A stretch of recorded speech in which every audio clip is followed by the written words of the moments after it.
So myarcade, the company that made a bunch of arcade portables, I've seen some in Walmart. They're like 20 bucks. They're like these little arcade games, Pac-Man, Galaga, Dig Dug, stuff like that. They just announced a new product for this year. Well, a bunch of new products, but one of the interesting products to me is something called Retro Champ. Basically, it lets you play your NES or Famicom games in this little portable device. And I mean, I have a bunch of Famicom and NES games laying around the house. I could probably use something like that, but I don't know if I'm going to get it. And so the NES games stick out a little bit out of the back. You can see it kind of sticks up. But then the Famicom game goes in the bottom and it's flush against the bottom. So it's a nicer finish with the Famicom games. But of course, the Famicom games are half the size as the NES games.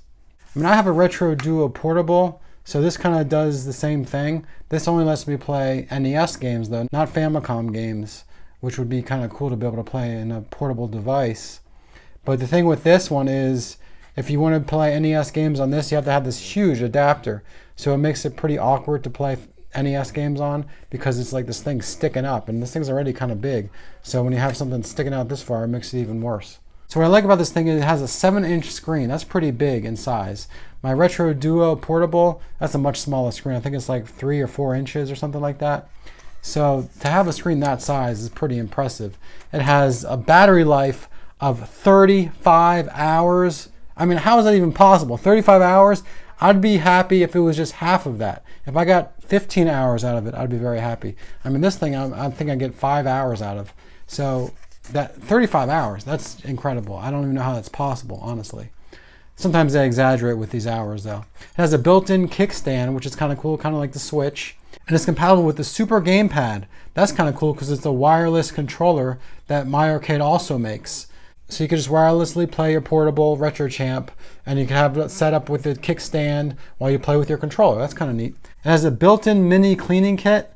I don't even understand how that works, but I guess maybe somehow it cleans the cartridge when you put it in.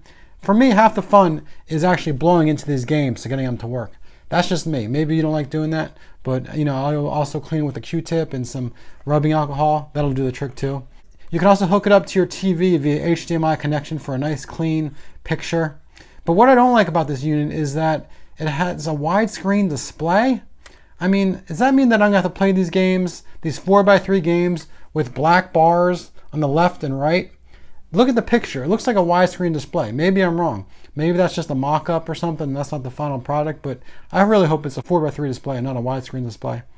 I know that it's really hard for these companies to get 4x3 displays these days because they don't really make them anymore.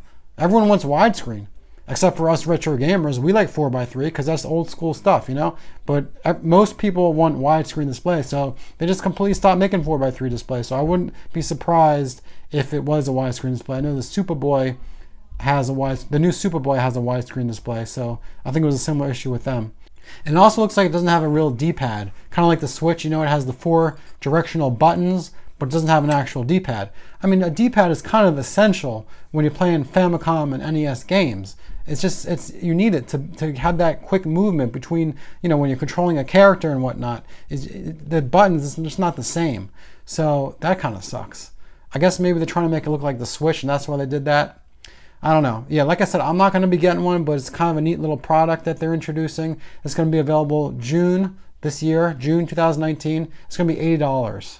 So it's not the cheapest thing, but you know, you're getting a screen, you're getting the cartridges, slots, and you're getting the HDMI connection. You're getting a lot of stuff. So $80 is not a horrible price.